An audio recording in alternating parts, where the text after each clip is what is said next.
Alrighty, so installing cams and also timing the M156 V8 is actually not as difficult as you may think it is. A little bit complex, tools are interesting to use, the specific timing tools, but you can get the timing tools for decently cheap on Amazon. I'll put a link in the description, of course. And timing it is actually not super complicated, but of course there's a few things to keep in mind to make sure you don't do anything bad. So first things first, it is going to be putting the motor, the crank, at top dead center, which is at 40 degrees. You can actually see on the crank. I'll show you guys right now. Alright, so let's say you have your cams removed or your cam adjusters removed for whatever reason. You didn't lock timing if you remove the adjusters or something else is going on, but regardless, you're at a point where you need to retime the engine. Well, in my case, I'm going to install the cams first, and I'll show you guys how to do that. Pretty straightforward how to do this as well. The orientation doesn't exactly matter, but as long as you have the correct cam for each position. This motor is a quad cam. You have one intake on each side and one exhaust either side as well. So as long as you have those correct, you're pretty much good to go. We can always rotate them once they're in there.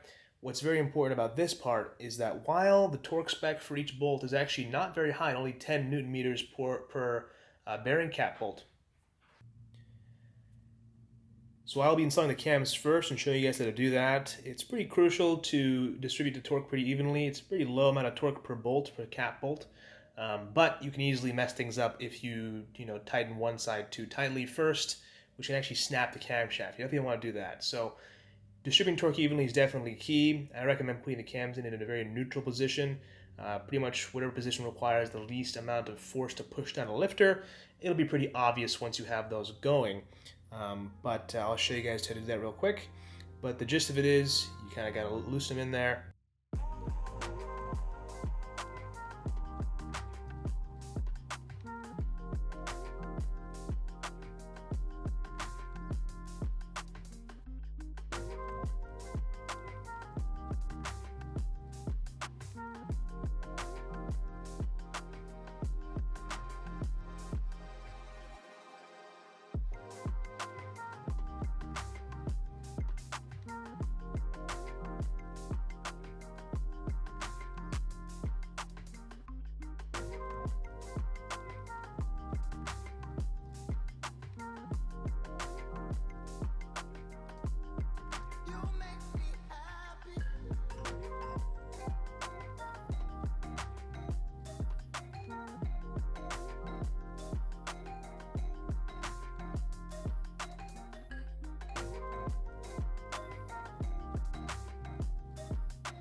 Alright, as for the tools, let's take a look at the M156 timing tools. This is one of the kits you can buy on Amazon.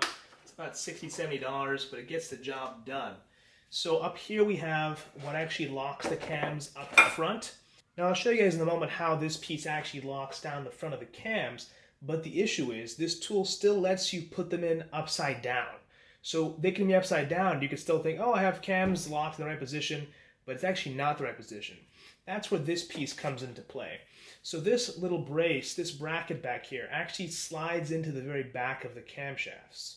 This will be pretty hard to see inside the car, so you have to do it by feel, but this is the back of one of the heads over here, back of the camshafts. You can see these are the grooves where that bracket would slide into. Now, one thing to note is that that groove is actually not in the middle of the cam. It's actually a little bit off center, so one side is actually deeper than the other. Reasoning being for this is because you want that plate to be level and flush with the valve cover gasket surface. So essentially what this does is it prevents you from putting in the cams upside down because they can only fit in one direction for that plate to actually lock in. Now one thing I've noticed with these kits is that that plate actually might have a little bit of play in it, so you may have a hard time getting it to fit, but as long as they're pretty close, not necessarily fitting exactly, then you can kind of go up front and you can figure out what the closest position is to get those front lock plates in place. Because the front lock can only go in two different ways. It can only go in if the cams are the right way around or the upside down. By having these sort of in the right position with that locking plate in the back, or that bracket at least, you at least know you're somewhat close. What happens sometimes is that these kits of Amazon are not exactly accurate, and that metal plate can bend ever so slightly, so you may find that they don't fit perfectly. Now on the other side, I'll show you in a moment how that looks, because I've already finished off that side and timed it.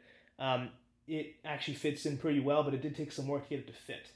So here's a better look at the passenger side head. So you can see over here how they're perfectly aligned, more or less, and this plate fits in very well. And you'll notice also that one side of the plate is actually a little bit thicker this way because the distance between the back of the head and the exhaust cam is actually a bit greater than that of the intake cam.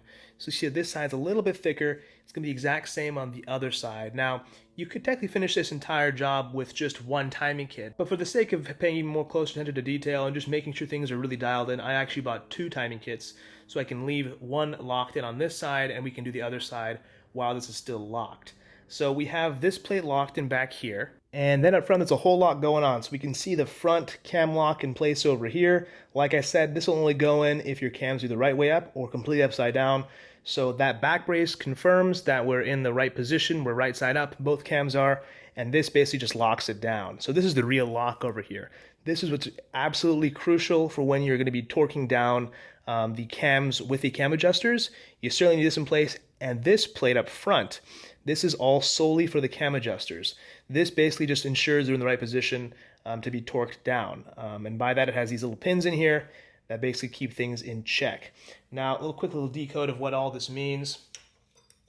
So each of these plates that come in the kit, there's only one per kit, of course, they can be flipped either way around. Now, aus means out, I believe in German, or exhaust. So this will be aligned with your exhaust cam, and then in, or however you pronounce it in German, that is in, so intake cam. So you want to make sure, depending on which side of the block you're working with, you have the plate oriented the right way, because that impacts how the pins are supposed to interact with the cam adjusters. So in this case, intake's over here, exhaust is over here. This is the passenger side of the car.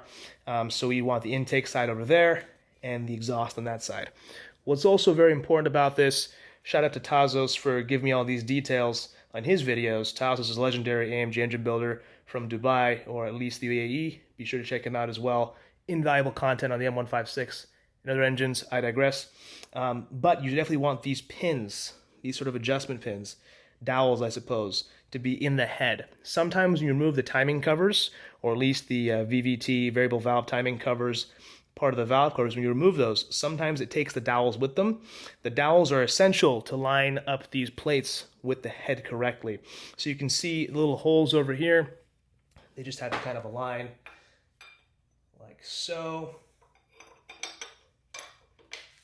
And once that's on, you really have to make sure it stays on, especially while you're torquing down the bolts. Because if these do move while you're torquing the bolts, this can get out of alignment, and your cam adjusters may be in the wrong position, which you certainly do not want. I had to actually watch it a couple times, because as I was torquing down this one, the plate moved a bit, and the whole cam adjuster moved, which was no good. I had to redo the whole thing. Also, these cam adjuster bolts are one-time use. Now, I am reusing them because I didn't think about this ahead of time. At some point down the line, when I change out my cam adjuster lock plates, probably relatively soon, I will change these bolts for sure. I'll perhaps get the ARP bolts, because ARP bolts are lifetime usage. With that summary concluded, let's get on to doing the other side, and I'll show you guys step by step. Organization is also a crucial part of this job. My organization skills are not always great, but in the case of something like this, they're absolutely necessary. So before I removed anything, I actually labeled each cam adjuster and put a line through it. You can kind of see over here, this is the driver's side exhaust, which is where I wrote DE on it. Lighting's not really helping me out over here, but I do recommend doing that. I also drew a line across this, along with the plate over there for timing. So this way I know exactly how they were aligned when I took them out, and they should be somewhere close when I put them back in. So I did driver exhaust, that's driver intake, and I did the same for the other side. You definitely want to keep everything with what it originally came with, so I kind of have everything in a line, and I had the cams over here, along with the caps. I probably mentioned this already, but the caps must go in the correct position, and I probably talked about that before, I'm sure, with the ears facing out of the head. Alright, let's talk about adjusting the camshaft adjusters to make them properly aligned with the timing sprockets on the heads. So you can see how their default position, they're not exactly lined up, and we kind of have to force them to line up so that when we put them on, they glide straight on and don't give us an issue. There are 2 part numbers to my knowledge for cam adjusters. I don't know exactly the differences are, if there's any improvements, but the main difference I know about is as regards to setting the lash, as they say, the gear lashings. So on most of how you install them is you want the part numbers facing up. This is my driver's side exhaust cam adjuster. You can see I put DE there. You want the part numbers facing upwards, and typically there'll be a port right behind on the very top, which we can see right over here. And this is for adjusting the lash. So in some instances, I believe earlier part numbers, there is a threaded sort of region that you can put in an M4 bolt. I think it's an M4 at least, could be an M3, whatever this size is over here. I think it's an M3 or M4. I don't think it's an M5. I wish I could tell you the exact one. But you have to thread it in there, and the idea is you'd have a tool such as this one that would then you could screw down and you could set the lash to make them even, essentially. Unfortunately, the tool in the kit is meant for those later part numbers. And the later part number cam adjusters, they do not have threads inside this service port. They look more like this over here, which is just an open slot. And so this pin would then slide through that open slot, and you essentially do the same function. For my luck, half of my cam adjusters, so the adjusters on the passenger side, were actually like that. So they were the newer part number, at least I believe the newer part number, and that's how that tool worked just fine. Now, on my driver's side, they are the older style to my knowledge, at least that's what I believe them to be. Whatever they are, they require me to thread in something there. And the threads are too small or narrow for this tool to fit in. So I was thinking I'm kind of screwed at this point. Then I realized I had two kits. So I actually took one apart over here. You can see I've removed, I drilled out that piece in the middle. It's kind of welded in there actually, so I just kind of banged it out. It came out, and what I can do now is put a bolt, the correct size bolt, through there, and I can screw it in and use it like I would use the other type of style. So I'll show you that works right now, and we can use this screw over here to then tighten down and clamp down and set that lash. And there we go. You can see I've gotten that nicely in there. Not too tight, just tight enough that we can get this bolt in the top. Now, I've seen some people force the cam adjusters on like this. I don't think that'd be a good idea personally. I wouldn't feel comfortable forcing it in like that. I might do some damage, which could cost thousands in just parts, not even labor if you're doing it by someone else.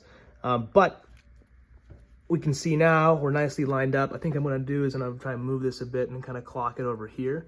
So if I pull this up, I can do that. This way, we have our part numbers above, sort of like this actually. And now I'll tighten this down, and you can kind of see how they will then realign themselves. So with your cam adjuster facing this direction, you can just kind of start threading it in. And once it catches, which mine clearly has not caught yet, it goes in pretty easily. And once you tighten down that 5mm screw, you can see now we're perfectly aligned, ready to go back on the engine. So now let's do that right now. All right, so to get our engine in position, or at least our camshafts in position, our goal now is to get these two to line up perfectly. Now they're actually already pretty close, thankfully, which is good for us, so it means less stress for us. We have the thicker half of that sort of bottom half moon kind of facing the bottom on both of them, which is perfect. But I'll show you guys right now what I mean by using this tool. So you want it to kind of lie in here and be flush. Now this one it's almost there, really is almost there. This one's a bit more far off. So what I'm going to do is I'm going to move one camshaft independently. I'll move the exhaust side first, just try and get it into position. And there's a couple places in the very front of the cam where you can grab on. And let's see if I can... Gotta be careful of that too if the engine moves, which is very possible. Alright, so there we go. We've got one locked in now, which is great. This slides right in, which means this cam is in the perfect position. Now our intake cam is a bit off. Got to push it a little bit that way to make sure it actually fits in this plate. So let's do that now.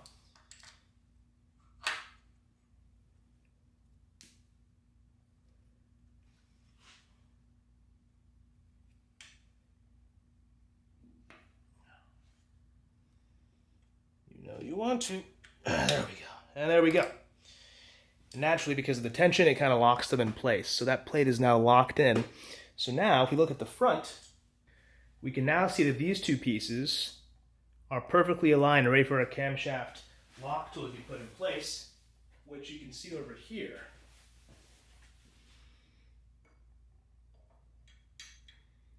Goes in like so, and what you can do is you can use some valve cover bolts, is what I do, and just put them in here and tighten them down a little bit, not too much. And also I tightened down the Allens just a little bit on the sides to really lock it in place. But now we're pretty much set to torque down any of the cam adjusters. That being said, I see a lot of videos kind of talk about this part, but they don't really talk about the actual process of doing it. When you fit the cam adjuster in place, you will notice there's not very much space. Basically, the cogs have to align with the timing gear over here, the timing sprocket. And when they do align, you don't really have much space with this tool in place to get that last pin out. Remember that pin we put in to sort of lock the lashings of the gear together? Well, that pin will become a problem because we cannot remove it once this tool is in place. And what I realized is you can sort of get things in position as long as the lashings on the gear are fully aligned with the timing sprocket. You don't really need that tool in place anymore. And this tool, as long as we're not really torquing stuff down, we're just sort of loosely putting things in, it doesn't need to be there. That tool's purpose is just to lock the cams when we're torquing down those bolts for the adjusters.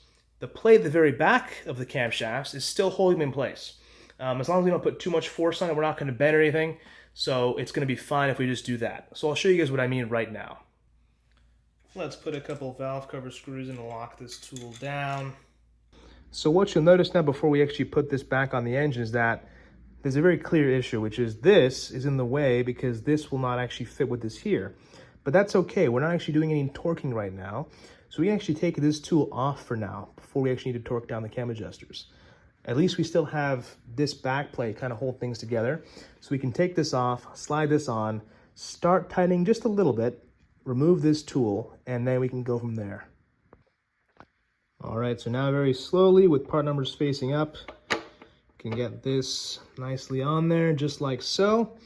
And before we take this tool off, let's get our actual bolt and the front of the adjuster. So we just want to get this in enough to the point where it is snug but not tight.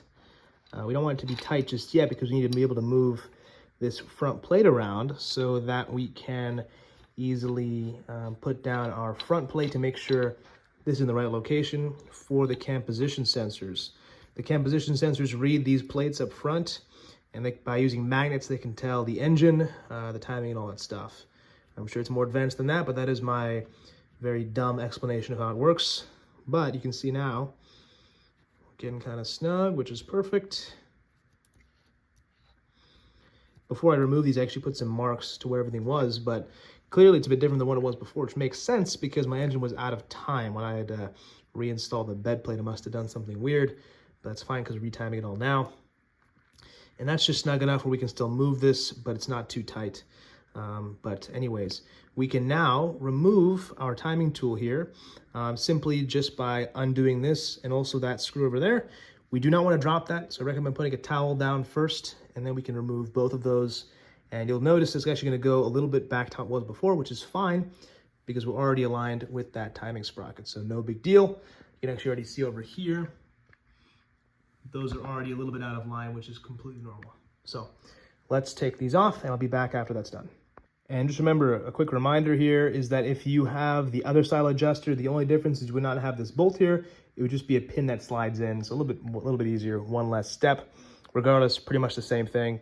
The only downside is that if you're using the tool that I'm using over here, you have to modify it to work. But if not, if you have a later model, for example, if you have newer adjusters, then it seems like this tool would work just fine.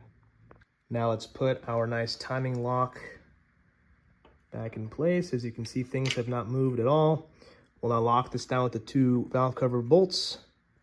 And now we can begin to torque this down. The torque specs for the cam adjuster bolt are 45 Newton meters and 90 degrees. If you have a brand new bolt, that is to stretch it out. Now, because I'm using an older bolt, I put a little bit of Loctite on there. I'm just gonna put 45 Newton meters. No need to stretch it because it's already stretched out. So just 45 Newton meters should be plenty. But definitely keep that in mind. If you have a new bolt, you have to stretch it. So 45, then 90, old bolt, just 45 and some Loctite. Maybe a little bit of an extra shove there, but not too much. You don't want to snap that bolt. That would be an absolute nightmare. All right, I'll be back when that's done. Let's get our adjuster plate over here. And you can see, because we're working on the driver's side, our intake's gonna be on the left side and our exhaust on the right side, sorry. Let's align those with the dowels. And clearly this isn't fitting because this is in the wrong position. So we have to spin this essentially until we have it in the correct position. After some fiddling, you'll see that it really only fits in one way. There's only about 1 millimeter of play, which is exactly what is normal. Let's make sure this plate is nice and firm on the dowels, which it is. Let's make sure we're still at top dead center, which we are. We shouldn't really have to because things moved, but it's always good practice just to double check. And now we can torque this down to 45 Newton meters. Now that the side's torqued down, it's pretty much just rinse and repeat for the other side, the intake side. Timing's still locked in place. We're still good to go on that front. But just like for this one, we remove this front lock to get that cam adjuster on with the tool, with the lash tool. We'll have to do the same thing again. But again, as long as we're not putting too much torque on this, it's not going to go anywhere, especially because we have that back plate in place. That's why it's so crucial. I think it's definitely beneficial to see how it works, which, if it's in the car, it's hard to really see. But as long as you can see it somewhere, you get an idea of how it works. Plus, you can also look at my cam profiles, just kind of see where things are.